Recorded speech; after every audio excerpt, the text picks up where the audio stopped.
Trust the Plan podcast. I'm Nick. And I'm Preston. And Nick, we did a podcast episode a couple weeks ago where we were talking about Happy Gilmore's finances, and the much anticipated number 2 came out. So let's hear your review. Well, the overall review, look, it came out in 95, right, when I was in high school. So in my formative years, I loved it. I've loved Happy. I liked the second movie. Sorry, I loved it, okay? I loved it. It was fantastic. And I rewatched it a couple times, and it just kept getting more funny, actually. More and more funny. But there is a financial tip here, okay? Okay. In the beginning, Happy's explaining how he lost all his money and lost Grandma's house again. And the point was, the guy was trying to repossess the Ferrari, right? Happy comes out, punches him in the face, slams his head against the car, right? The guy sues Happy, and Happy loses everything, okay, including Grandma's house. So here's my tip for you. Okay, first of all, if you do assault someone like this, if you do assault someone, you have to hire a lawyer, okay, to take it from a felony down to a misdemeanor. Okay, because if you're slamming someone's head against the car, it's probably a felony. I'm guessing. I don't know all the rules, but it looked like a felony. But you kind of plea it down to a misdemeanor through having the good lawyer, and then your umbrella policy, like your State Farm umbrella policy, would pay. Yeah. Okay, that's it. So it's your regular homeowners will not protect you from the misdemeanor on your property. Okay, but the umbrella will. Yeah, that's a good point. And that's the one thing I was most interested in when the movie was getting ready to come out. I was like, how are they going to continue this story when he's a pro golfer at the end of the last making millions of dollars, right? Right, yeah. Yeah. So anyway, we don't know how they got to the point where they're struggling to start with. But if they were here at Peak, we would have definitely, had a different outcome. No question. Yeah. So Preston, what are we talking about today? So today we're talking about a slide from the JP Morgan Guide to Retirement, which is, this packet, for lack of a better term, they put out with different ideas and concepts you should be thinking of as you are young and getting, starting to save for retirement, and then getting older and preparing. And then once you're in retirement, what should you do then? But there was one really interesting slide that caught our eye, talking about evaluating Roth contributions at different life stages. And so if you're watching the YouTube version of the podcast, we've got it up on the screen behind us. If you're following along on your car ride, you'll just have to listen to me describe it. But the concept here is we've got the different ages on the bottom. So far left is when you're 20 years old, far right is when you're 80. And then on the y-axis, we've got the different annual taxable incomes that you could potentially have over time. And the overall concept of this is, while you're young, you're probably making less than you will when you're, in your prime earning years, 40s, 50s, 60s. And as a result, you should be prioritizing as much money into Roth as you can and just paying the tax today. Yeah, definitely. I agree. When we're young and we're in that 12 to 22% bracket, we want to be maxing out that Roth. Yep. And then as you get older, again, usually you would start earning more. Maybe you bump up into the higher tax bracket. Now you're 24 or 32 or even higher tax bracket. And so now there's a real argument to be made of, how young are you? What does your portfolio already look like? Now there's an argument about Roth versus pre-tax. Yeah, if you don't have any 401 or IRA, pre-tax 401 or IRA money, you could, and you're in the high brackets, you could justify starting to put money in to take that write-off. Right. And that's the stripes. Yeah, the shaded little region there in the middle. And then as you're in your maximum earning years, probably in the highest tax bracket you'll ever be in this scenario they're illustrating. You're in the highest tax bracket you'll ever be in.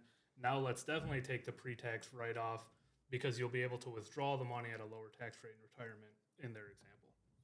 Yeah, so when I think about myself with this, right, it's different. I'm in my high earning years right now, 46, and I'm doing the Roth. Yeah. But the reason why is because for like the first 20 some years, I was doing full on pre-tax. And when you do that, when you're young and you do the pre-tax, it grows to be quite a lot over the years. And then when you get into that required minimum distribution phase 30 years from now, if you continued doing this, you'd have an incredible tax bomb that would go off at age 75. And I did the work here, did the projections, and realized that was going to be insane. And so I had to draw the line in the sand. Right. I had to do it because even if I didn't add any more money, there's going to be a big bomb that goes off. So for me, we drew the line in the sand, and I'm proactively trying to do conversions if there are opportunities. And the best opportunity is when the market is down. So we haven't had a lot of those. You know, if you were really quick and nimble in April during the tariff tantrum, you could have maybe done a conversion. And we did for some people. But you really got to you got to be quick with the timing. Yeah. And to your point, bomb is definitely the right word. We see it, fairly often with clients who come to us who are in their 50s and 60s and getting ready to retire, and they've done the right things their whole life. They saved to pre-tax. They did as much as they could into the 401k. They followed every advice everyone ever gave them. And now they're staring down the pipeline of a huge RMD that's going to push them into the 22, 24% tax bracket or potentially higher while they're in retirement when the tax bracket's supposed to be low. Yep. So the next level of discussion here is, right, do your Roth IRA, do your HSA, do your Roth 401k, and then what? Yeah.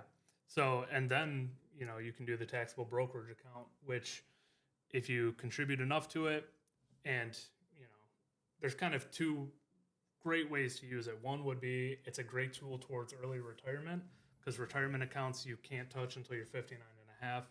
So having this taxable brokerage account allows you to, if the situation allows, retire at 55 or something like this.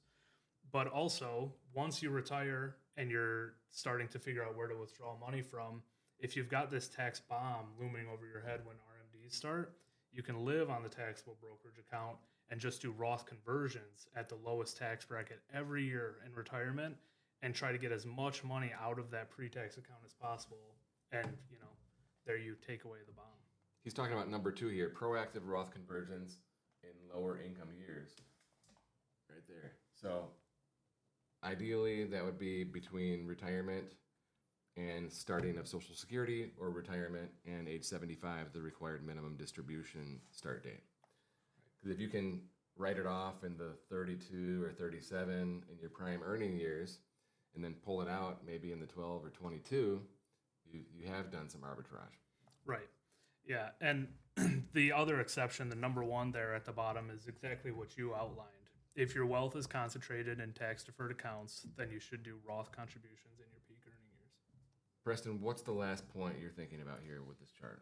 Yeah, the last thing is, throughout this episode, we've been talking about this tax bomb and, pre-tax accounts cause this tax bomb, but that's not because pre-tax accounts inherently are a bad thing. Like my plan, because I started Roth at an early age in my lower income years, my goal is to have $0 in pre-tax accounts, when I'm 30, 35, 40.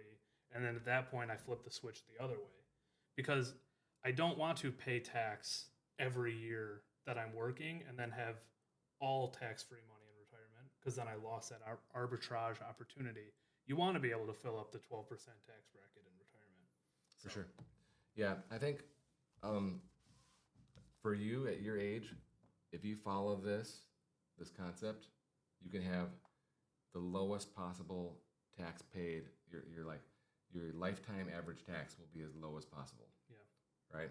And that's exciting. Okay. Yeah.